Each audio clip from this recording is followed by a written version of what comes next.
नमस्कार दोस्तों, मैं अरविंद सर स्वागत करता हूं आप सभी लोगों का अपने यूट्यूब चैनल जय हो जौनपुर पर। चलिए, आज रविवार को हम लोगों ने कुछ अच्छा सोच रखा था कि आज कुछ अच्छा ही होगा और कुछ स्पेशल आप लोगों को दिया जाएगा। तो जितने लोग वीडियो को देख रहे हैं फटाफट वीडियो को लाइक कर दें भैया, शेयर कर दें। ठीक, चलिए, तो आज हम लोग हिंदी के 25 क्वेश्चन को देखेंगे। लगभग अब हर रविवार को आपको 25 क्वेश्चन मिलेंगे ही मिलेंगे। ठीक, और जो महत्वपूर्ण क्वेश्चन रहेंगे वही मिलेंगे। तो सबसे पहला क्वेश्चन आपकी स्क्रीन पर है, मैं स्क्रीन को थोड़ा बड़ा करूंगा। चलिए, पहला क्वेश्चन है भैया, करा कि मृगनयनी में कौन सा समास होगा। अगर पूछेगा मृगनयनी में कौन सा समास होगा तो भैया मृगनयनी होता है मृग के समान नेत्र वाली। अगर मृग के समान नेत्र वाली है तो भैया के समान आपको बताया गया था। ठीक, अभी तो मान लीजिए आप लोगों को ऑनलाइन मैंने समास नहीं पढ़ाया है, तो जब मैं समास पढ़ाऊंगा तो आप लोगों को बताऊंगा जहाँ रूपी के समान या है जो शब्द मिल जाता है भैया वहाँ सीधा सीधा क्या हो जाता है आपका कर्मधारय समास। और आप लोग जानते हैं विशेषण विशेष बहुलम कर्मधारय, यानी विशेषण विशेष जहाँ होता है वहाँ पर सीधा सीधा कौन सा समास होता है, कर्मधारय समास। तो चलिए अगला क्वेश्चन हम देखते हैं भैया, दिया हुआ सदैव में प्रयुक्त संधि का नाम बताइए। सदैव में आप सभी लोग जानते हैं सदा धन एव। ठीक, सदा धन एव। अब देखिए आ और ए मिलकर क्या हो जाएगा भैया, अय हो जाएगा। ध्यान दीजिएगा, आ और अय मिलकर अय हो जाएगा। तो जहाँ पर मात्राओं की वृद्धि हो जाती है वहाँ सभी जानते हैं भैया क्या होता है, वृद्धि स्वर संधि। तो ध्यान दीजिएगा, अब यहाँ पर विसर्ग तो होगा नहीं, ठीक, दीर्घ तो होगा नहीं, व्यंजन तो होगा नहीं। अच्छा, जब नहीं मिलता वृद्धि स्वर संधि आती किसके अंतर्गत, थोड़ा क्वेश्चन को घुमा कर रखा गया है। तो वृद्धि स्वर संधि आती किसके अंतर्गत है, तो स्वर संधि के अंतर्गत आती है। तो हमारा आंसर सही हो जाएगा भैया स्वर संधि। जहाँ कहीं भी दिक्कत हो भैया आप लोग कमेंट बॉक्स में जाकर कमेंट कर सकते हैं। अगले क्वेश्चन को हम देखते हैं भैया, क्वेश्चन नंबर 3 क्या कर रहा है, करा सही संधि विच्छेद का चयन करिए। सही संधि विच्छेद का चयन करिए। काव्योर्मी में कौन सी संधि है, यानी काव्य धन उर्मी, यानी इसमें भैया आपका यड़ स्वर संधि है। ठीक, अगर पूछेगा काव्य उर्मी में कौन संधि है तो काव्य धन उर्मी यड़ स्वर संधि। अच्छा, अब देखिए कवि, अगर कवि को हम करेंगे तो कवि से भैया ई निकलेगा, ई और उ मिलकर क्या हो जाएगा, यू हो जाएगा। लेकिन अगर काव्य धन उर्मी करेंगे तो ध्यान दीजिएगा आ और उ मिलकर क्या हो जाता है, ओ हो जाता है। तो आप सभी ऑप्शन नंबर किसको लगाएंगे, बी को लगा देंगे। चलिए अगला क्वेश्चन देखते हैं, फटाफट क्वेश्चन को देखते चलते हैं भैया। समय थोड़ा सा आप लोगों का ज़्यादा लगेगा, लेकिन ये समझ चलिए कि यहाँ पर जो भी क्वेश्चन डाले गए हैं भैया वो बहुत ही महत्वपूर्ण क्वेश्चन डाले गए हैं। चलिए, पूछा है भैया गायक में कौन सी संधि है।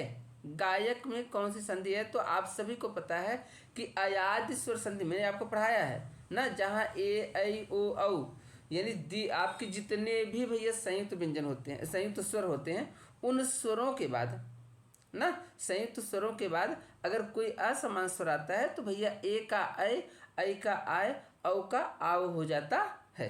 तो ध्यान दीजिएगा, यहाँ गए धन अक हो जाएगा और ऐ का क्या हो जाएगा भैया, आप सभी लोग जानते हैं ऐ का आय हो जाएगा। तो ऐ का आय हो जाएगा भैया, हलंत लगा देंगे तो ये क्या हो जाएगा, आपका बन जाएगा गायक। ठीक, चलिए भैया अगला देखते हैं, संधि का भेद बताइए। दिया है स्वागत में कौन सी संधि है, संधि का नाम बताना भैया। तो ध्यान दीजिएगा, स्वागत में कौन सी संधि है, तो स्वर संधि। ध्यान दीजिएगा, स्वर संधि, व्यंजन संधि, विसर्ग संधि, ये सभी।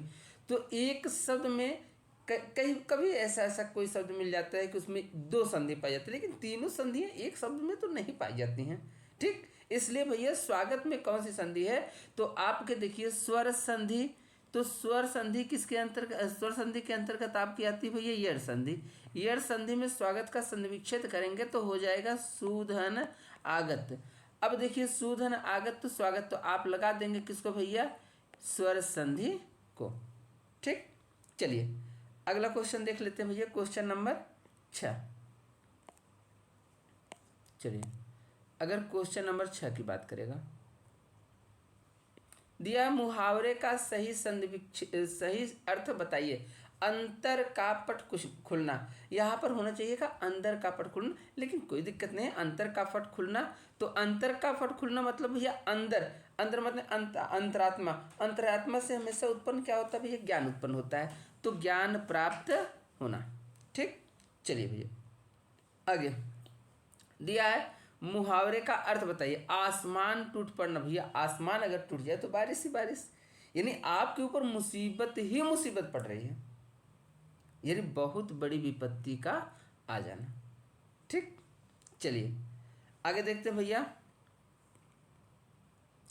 चमड़ी जाए पर दमड़ी न जाए का अर्थ पूछ रहा भैया। सब कुछ चला जाए लेकिन हमारी इज्जत नहीं जानी चाहिए, हमारा एक पैसा खर्च होना नहीं चाहिए।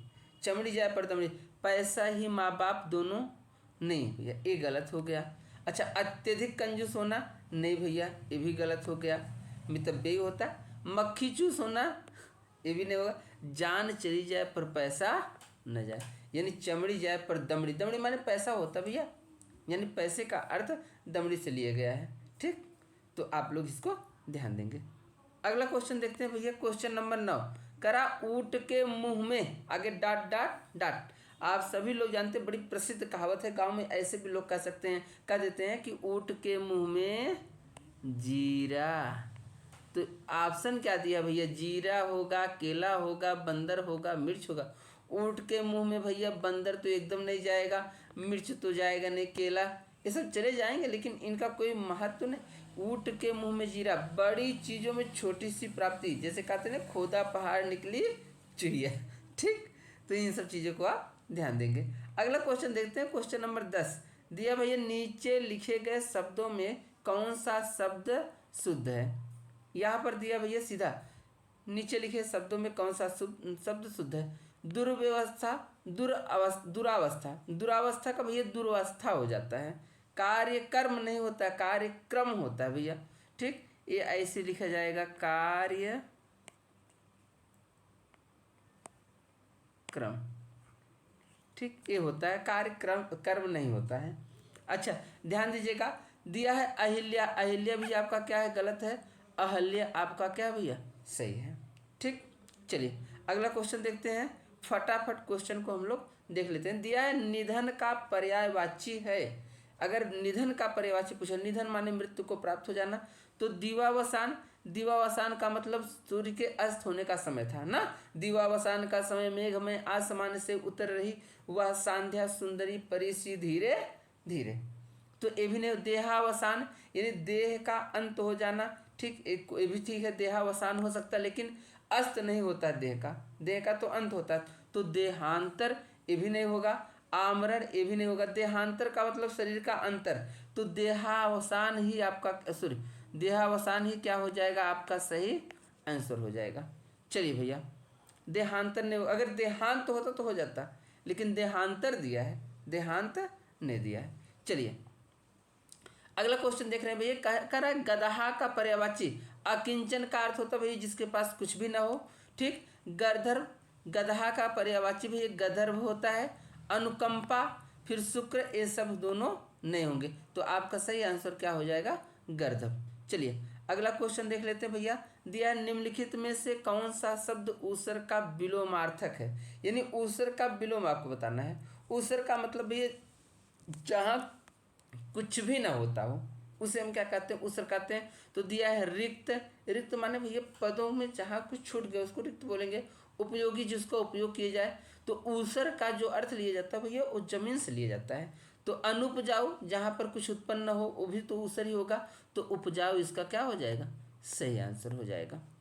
चलिए फटाफट भैया अगले शब्द को हम अगले क्वेश्चन को हम देखते हैं। करा पर्यायवाची शब्द का चयन कीजिए। अगर पर्यायवाची शब्द के चयन के बारे में करता है तो पूछा भैया खर किसका पर्यायवाची है, तो खर माने होता है भैया गधा। अगर पूछेगा खर किसका पर्यायवाची है तो खर माने क्या होता है, गधा होता है। तो यहाँ पर दिया है रावण, कुंठित, गधा, मूर्ख, तो गधा इसका क्या हो जाएगा, सही आंसर हो जाएगा। चलिए अगला क्वेश्चन देखते हैं भैया, क्वेश्चन नंबर 15। अच्छा, क्वेश्चन नंबर 15 में क्या दिया है, दिया है नीचे दिए गए विकल्पों में से कौन सा शब्द पर्यायवाची नहीं है। अब पूछा है जल का पर्यायवाची कौन सा नहीं है, तो ध्यान दीजिएगा, इसको थोड़ा हम ऊपर करेंगे। दिया जल का पर्यायवाची कौन सा नहीं है, तो वार्य, वार्य माने जल होता है। सलिल, सलिल माने भी जल होता है। नीर, नीर माने भी आपका क्या होता है, जल होता है। दिया पयोधर, पय माने जल होता है भैया, धर माने धारण करना, पयोधर का अर्थ होता है भैया बादल।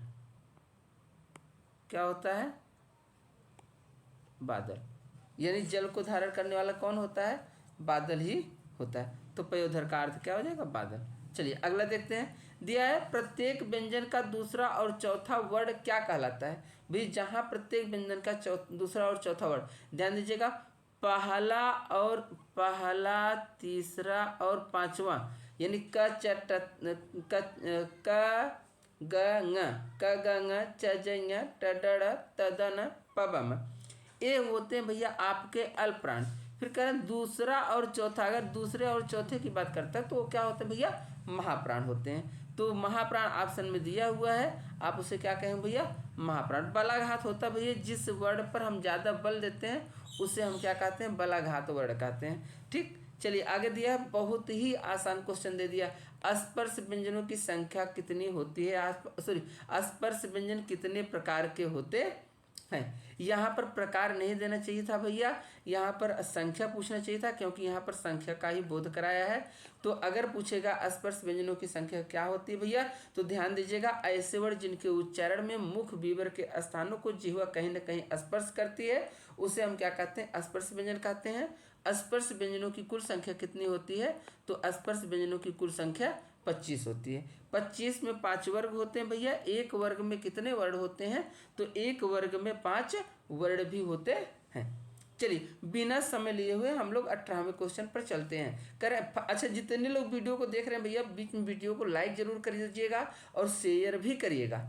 ठीक, अच्छा जितना भी आप शेयर करेंगे भैया, रविवार उतना स्पेशल मैं आपको भैया, अगर आप ज़्यादा से ज़्यादा शेयर करेंगे तो मैं हो सकता है अगली बार क्वेश्चन को बढ़ा दूँ भैया, समय भी बढ़ा दूं और आप पढ़िए मस्त होके। दिए भैया जो कानून के अनुकूल हो ना, जो कानून के अनुकूल ना हो। ठीक, अब जो कानून के अनुकूल ना हो तो आप उसे सीधा सीधा कह सकते हैं भैया अवैध। कहते नहीं, अवैध कब्जा कर लिया इन्होंने, अवैध कब्जा यानी कानून के अनुसार उन्होंने कब्जा नहीं किया। तो पहला ऑप्शन ही आपका क्या हो गया भैया, सही हो गया। दिया है लड़ाका में, देखिए ध्यान दीजिएगा, लड़का मत पढ़िएगा, लड़ाका दिया है। लड़ाका में कौन सा प्रत्यय लगा हुआ है, तो लड़ा धन आका, क्या हो जाएगा, लड़ाका। तो यहाँ पर भैया क्या हो जाएगा आपका, लड़ाका, लड़ा धन आका। अगले क्वेश्चन को हम देख लेते हैं भैया। अगला क्वेश्चन दिया है क्वेश्चन नंबर 20। चालाक में कौन, चालाक नहीं है, चालाक है। चालाक में कौन सा प्रत्यय है, तो चाल धन अक, चालक, चालाक होना चाहिए था ना, चालक होना चाहिए था, यहाँ चालाक लिख दिया, तो इसमें अक प्रत्यय हो जाएगा। ठीक, चलिए आगे भैया। दिया भविष्यत काल के कितने भेद होते हैं, ध्यान दीजिएगा। वर्तमान के भैया आप 5 भेद होते हैं, भूत के 6 भेद होते हैं, भविष्यत के 3 भेद होते हैं। तो यहाँ पूछा भविष्यत काल के कितने भेद होते हैं। हिंदी की बात करते हैं, अंग्रेजी में सबके 4-4 भेद होते हैं। तो यहाँ पर भविष्यत के कितने भेद होते हैं, तो भविष्यत काल के 3 भेद होते हैं। ठीक, आगे दिया भैया अगला क्वेश्चन दिया है, स्त्रीत्व में कौन सी संज्ञा है। तो ध्यान दीजिएगा, जहाँ पर भैया ता प्रत्यय लग जाए आपका, त्वा प्रत्यय लग जाए, आहट आवट, ये त्वा है, त्वा प्रत्यय लग जाए, आहट लग जाए, आवट लग जाए, आई लग जाए, ये लग जाए, ये सभी प्रत्यय जहाँ लग जाते हैं वहाँ पर सीधा सीधा आपकी कौन सी संज्ञा हो जाती है, भाववाचक संज्ञा। ठीक, तो त्वा लगा हुआ तो कौन सी संज्ञा हो गई, भाववाचक संज्ञा। दिया निम्नलिखित में से एक शब्द के 4-4 विकल्प दिए गए हैं। ठीक, विकल्प 4-4 विकल्प दिए गए हैं, इनमें से एक विकल्प तत्सम शब्द वाला है, आपको तत्सम शब्द का चयन करना है। देखिए अनियाड़ी दिया भैया, एक मिनट सॉरी, अनियाड़ी दिया है, तो अनियाड़ी माने कुछ नहीं होता भैया। फिर अनाड़ी दिया है, अनाड़ी आपका क्या है भैया, देशज शब्द है। ठीक, अच्छा अनीरी दिया है, अनीरी माने भी कुछ नहीं होता। अनारे, अनारे देखिए अनार का तत्सम ही क्या होता भैया, अनाड़ी। ठीक, तो इसमें आपका कौन सा हो जाएगा भैया, दिए हैं कौन सा ऑप्शन सही होगा, तो अनार्य देखिए आपका सी ऑप्शन है, तो अनार्य का सी ऑप्शन सही हो जाएगा। ठीक, चलिए अगला दिया भैया 24, क्वेश्चन नंबर 24, दिया निम्न में से कौन सा शब्द तत्सम तद्भव का सही जोड़ा नहीं है। ठीक, चलिए क्वेश्चन नंबर 24 को हम लोग देख लेते हैं। दिया है तत्सम और तद्भव का जोड़ा नहीं है। ठीक, तो आध्या आध्य, अंकुआ अंकुर, अकेला एकल, अनूठा अनुष्ठ। भैया ध्यान दीजिएगा, अखुआ का अंकुर, अंकुर का भैया अखुआ होता है, लेकिन अर्ध का मतलब अर्ध नहीं होता है, तो आपका ए वाला ऑप्शन क्या हो जाएगा भैया, गलत हो जाएगा। ठीक, आगे भैया लास्ट क्वेश्चन देखेंगे। दिया निम्न में से कौन सा शब्द तद्भव नहीं है, तद्भव है, तो चक्र, चक्र माने होता भैया चक्का, तो आपका यह क्या है भैया, तद्भव नहीं है। ठीक, यानी तत्सम है। और पूछा क्या है, तद्भव पूछा है, यानी त्वरित, त्वरित का मतलब होता है भैया तुरंत, ये भी तद्भव नहीं होगा। ठीक, अच्छा दुग्ध, दुग्ध का मतलब होता है दूध, यानी ये भी तद्भव नहीं होगा भैया। ठीक, आगे पूछा दही, दही का तत्सम होता है भैया दधि, दधि माने क्या होता है, दही। तो आपसे पूछा कौन सा तद्भव है, तो भैया ध्यान दीजिएगा आपका दही शब्द क्या है, तद्भव है। तो इसमें भैया सीधा सीधा आप सी ऑप्शन को सही कर देंगे। ठीक, चलिए तो आप सभी लोगों को वीडियो समझ में आई होगी भैया। अगर वीडियो अच्छी लगी होगी तो लाइक और शेयर जरूर करिएगा। हम मिलते हैं ऐसे ही क्वेश्चनों को लेकर, महत्वपूर्ण क्वेश्चनों को लेकर भैया अगले रविवार को पुनः। अगर आप लोग वीडियो को ज़्यादा से ज़्यादा लाइक करते हैं तो मैं बीच में भी मिल सकता हूँ। तो मिलते हैं भैया अगले एपिसोड में। सभी को दिल से धन्यवाद, ढेर सारी शुभकामनाएं, बधाई हो भैया।